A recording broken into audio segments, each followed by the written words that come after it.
Assalamualaikum warahmatullahi wabarakatuh. Salam sejahtera, salam sehat untuk kita semua. Apa kabar teman-teman?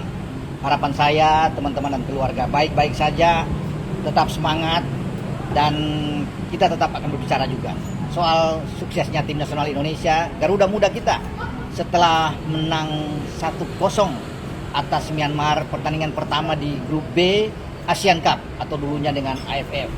Nah, ketika kita menang, saya coba tadi barusan bicara dengan manajer tim Pak Sumarji untuk memberikan ucapan selamat. Beliau juga bilang terima kasih ya atas dukungan juga masyarakat Indonesia, doa dari para netizen penggemar sepak bola yang fanatik dengan tim nasional.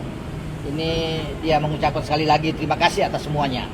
Dan Pak Marji bilang anak-anak ya menyambut dengan sukacita, tetapi sekarang beralih fokusnya untuk menghadapi Laos. Ya, jadi ini baik sekali tentunya untuk langkah awal. Demikian juga ketika saya coba untuk berbicara dengan Ketua Umum PSSI barusan Pak Erick Thohir untuk memberikan ucapan selamat juga. Pak Erick menyambut juga dengan baik, tetapi Pak Erick bilang tetap harus mempersiapkan diri dengan baik. Oke, menang melawan Myanmar, tapi ada beberapa masih ada kekurangan-kekurangan yang perlu untuk dibenahi, dan itu menjadi tanggung jawab bagi STY yang akan mengevaluasi penampilan kita melawan Myanmar untuk lebih baik lagi di saat kita akan menghadapi Laos dalam pertandingan tanggal 12 Desember yang akan datang di Stadion Manahan Solo. Namun Pak Erick mengatakan bahwa kita harus bersyukur dengan anak-anak muda kita ini, ya itu baru berkumpul 1 minggu di Bali latihan, dan akhirnya setelah itu berangkat pada tanggal 5. Ya masih terbilang tidak lama ya masa kumpul mereka, tapi mereka sudah bisa bermain dengan tim senior Myanmar yang sudah begitu lama bertahun-tahun bersama, dan kita bisa menang dengan semua presentasi dari semua aspek. Kita unggul dalam ball position, kita unggul ya 58%, kemudian kita bisa melepaskan 17 tembakan, bahkan ada 4 on target di sana dibandingkan dengan lawan yang semua kalau bisa lihat dari statistik di bawah kita. Namun Pak Erick tetap melihat, memperhatikan bahwa tim ini harus ada peningkatan. Ya, harus ada peningkatan dari waktu ke waktu. Jadi semoga bisa lebih baik lagi. Kita bisa menang melawan Laos. Juga berharap kita mendapatkan hasil yang baik di saat akan menghadapi tim kuat seperti Vietnam tanggal 15 Desember yang akan datang, dan menutup laga di grup B melawan Filipina pada tanggal 21 Desember yang akan datang.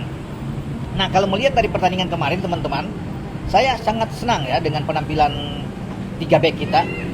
Kadek Arel yang justru lebih ke tengah ya, kemudian menggeser Muhammad Ferrari bermain lebih ke kanan, dan di kiri ada Doni Tri. Jadi ini apa yang dilakukan oleh STY memang oke, tidak seperti yang kita bayangkan. Mungkin tadinya ada Kakang Rudianto yang bisa dimainkan, atau Sultan Saki atau Robi Darwis yang dimainkan lebih awal, tapi Robi Darwis pun main di babak kedua. Tapi ada 3 ya pemain belakang itu di atas setelah Cahya, bermainnya sangat disiplin, sangat rapi.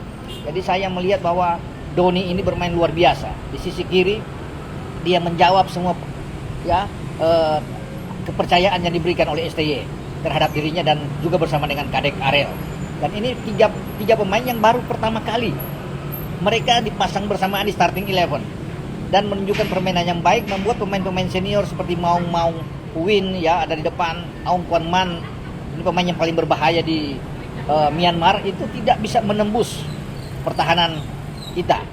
Ya. Kemudian saya melihat ada pergantian di babak kedua yang dilakukan oleh STY. Ya, masuknya Victor Detan, ini juga oke, bermain di tengah, dan saya pikir dia harus bisa mendapatkan tempat lagi. Ya, diberikan kesempatan oleh STY untuk bermain dalam pertandingan melawan Laos karena Detan tampil baik. Jadi di babak kedua itu jauh lebih bagus dibandingkan dengan di babak pertama, ya. Karena banyak bola-bola lepas di babak pertama, kontrol yang tidak bagus, ya banyak mental. Tapi di babak kedua ketika ada pergantian, termasuk Robi Darwis juga masuk, ya Sanadin Faris ditarik keluar, Niko Aprianto ditarik keluar karena posisi Niko digantikan oleh Asnawi, ya kemudian juga rekan kakak ditarik keluar, ya ada Rafael Struik yang masuk, ya Boki Caraka ditarik keluar, ada Robi Darwis yang masuk. 5 pergantian yang saya pikir terjadi di babak kedua dengan baik. Ya, Marcelino di menit-menit akhir juga ditarik keluar, dan Ronaldo Kuate yang masuk. Jadi itu tambah lebih oke penampilan kita di babak kedua? Ya maklum ya, saya pikir sudah ada Asnawi, ada Pratama Arhan juga di kanan, ada Ferrari yang di belakangnya sudah biasa bermain di senior, apalagi dengan Marcelino, Rafael Struijk ada di depan. Ini suatu kombinasi yang bagus, masih muda semua tapi sudah terbiasa bermain di level yang lebih tinggi. Jadi kelihatan sekali bahwa alur permainan kita sangat baik di babak kedua, dan saya pikir komposisi pemain di babak kedua ini bisa dilakukan lagi, ditampilkan lagi oleh STY di saat kita akan menghadapi Laos di Manahan Solo. Dan saya yakin ketika komposisi pemain start di babak kedua itu yang melawan Myanmar dipakai lagi, ini akan jauh lebih bagus. Karena dengan ada Robbie Darwish, artinya dia bisa menjaga keseimbangan di tengah, ya. Ada Arkan Fikri juga di sana yang ada, sehingga ini oke ya. Kalau kombinasi ini, Detan bermain lebih menyerang, bagus ya, untuk bisa mendukung Marcelino, kalau Marcelino dimainkan lebih awal. Jadi saya berharap ya bahwa Detan dimainkan lebih dulu, Marcelino mainkan lebih dulu ya. Arkan Fikri juga ada di sana, dan saya pikir juga Asnawi, saya pikir akan memainkan peran penting nantinya dalam pertandingan melawan Laos, karena kemarin kan Asnawi sengaja disimpan dan dimainkan di babak kedua sebagai super sub, sama dengan Rafael Struijk yang juga masuk di babak kedua. Nah, melawan Laos saya rasa Rafael akan main pertama ya, dengan membangku cadangan dulu Arkan Kakak, dan mungkin ada Hoki Caraka yang ada di depan ya, atau memainkan saja dengan Rafael didukung oleh pemain-pemain yang bagus, ada Victor dan Marcelino di belakang Rafael. Ini kan akan bagus. Robbie Darwish menjaga keseimbangan bersama dengan Arkan Fikri di sisi gelandang, itu kan akan lebih baik ya, dengan Asnawi di kiri dan Pratama di sisi kanan. Tetap bermain mungkin dengan 3-4-3, tapi semua tergantung dari STY, karena STY yang lebih tahu. Sebagai pelatih dia tahu apa yang dia akan mainkan, karena memang sulit selalu untuk ditebak apa yang diinginkan STY.